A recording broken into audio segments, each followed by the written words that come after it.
اسلامی جمہوریہ پاکستان جب سے مارز وجود میں آیا حالت جنگ میں ہے۔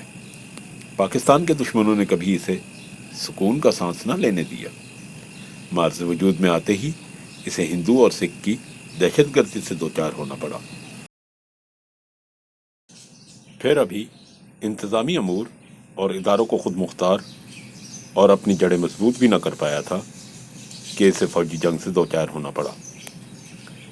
اس جنگ کے بعد کچھ مخلص اور ایماندار لوگوں نے اسے ترقی کی راہ پر گامزن کیا اور دفاعی اداروں کو مضبوط کر دیا۔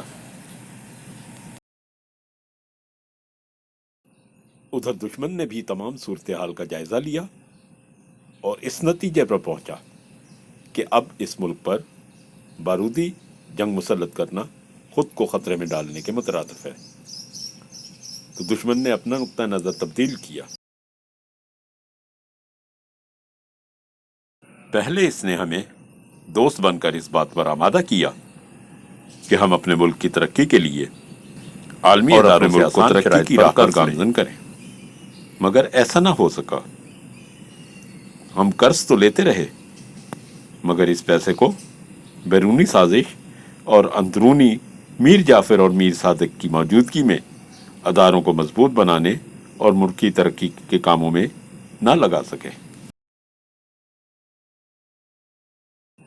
بڑے عہدوں پر بیٹھے غدار لوگ ملکی اداروں کو کھوکھلا کرنے اور اپنے عہدوں کا غلط استعمال کرتے ہوئے ملکی خزانے سے اپنی جیبیں بھرتے رہے۔ ہمارا دشمن ایسے موقع کی تلاش میں تھا۔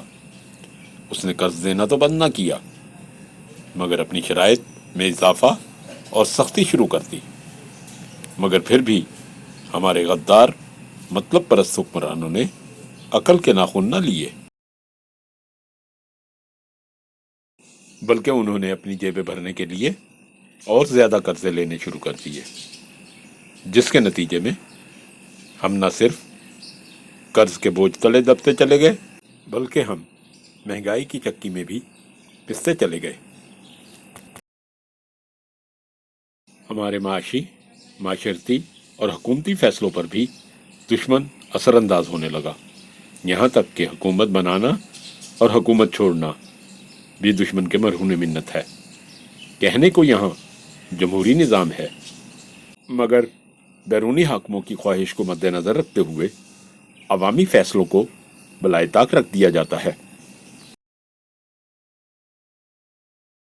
ایک طرف دشمن ہمیں معاشی طور پر کھوکھلا کرنے کی جستجو میں ہے، تو دوسری طرف وہ ہماری نسلوں کو تباہ کرنے کے در پہ ہے۔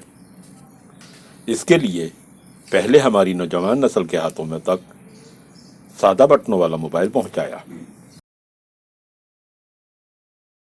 پھر آہستہ آہستہ ٹچ موبائل سے روشناس کروایا، اور ساتھ ہی نیٹ کی خباثت میں سب کو مکڑی کے جالے کی مانند لپیٹنا شروع کر دیا۔ دشمن نے موبائل، نیٹ، لیپ ٹاپ اور پی سی کے اتنے فائدے گنوائے کہ ہم نے یقین کر لیا کہ ہماری تعلیم ان کے بغیر ممکن ہی نہیں۔ ہماری نوجوان نسل تو کیا، ہمارے بوڑھے، بچے اور گھر کی گھردار عورتوں نے بھی اس میں اس قدر ذوق و شوق ظاہر کیا کہ ہر گھر مکڑی کے جالے کی مانند نظر آنے لگا۔ اور ہوتا بھی کیوں نہ، کیونکہ ہمیں یہی دکھایا جا رہا تھا کہ حالات حاضرہ سے باخبر رہنا کتنا ضروری ہے، اور ہماری تعلیم کے لیے موبائل، لیپ ٹاپ، پی سی ناگزیر ہیں۔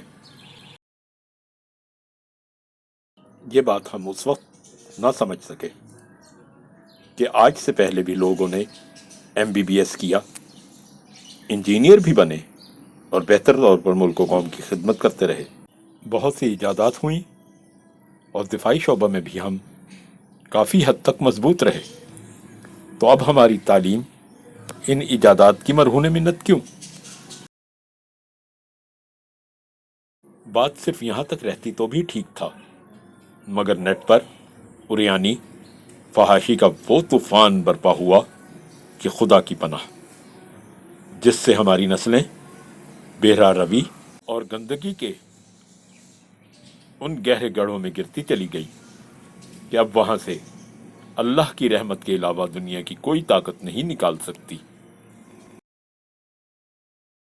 لیکن اللہ کی رحمت سے نا امید ہونا بھی کفر ہے۔ انسان اگر ہمت کرے تو اللہ کبھی اپنے بندوں کو مشکلات میں اکیلا نہیں چھوڑتا، صرف قدم بڑھانے کی ضرورت ہے۔ ہم برائی کو برائی سمجھنا تو شروع کریں، اللہ کی رحمت ہم پر ضرور سایہ فگن ہوگی انشاءاللہ۔ اللہ کے قانون اور بقول علامہ اقبال، خدا نے آج تک اس قوم کی حالت نہیں بدلی، نہ ہو جس کو خیال خود اپنی حالت کے بدلنے کا۔ ویڈیو کو لائک کریں، چینل کو سبسکرائب کریں اور گھنٹی کے نشان کو بھی دبا دیجیے۔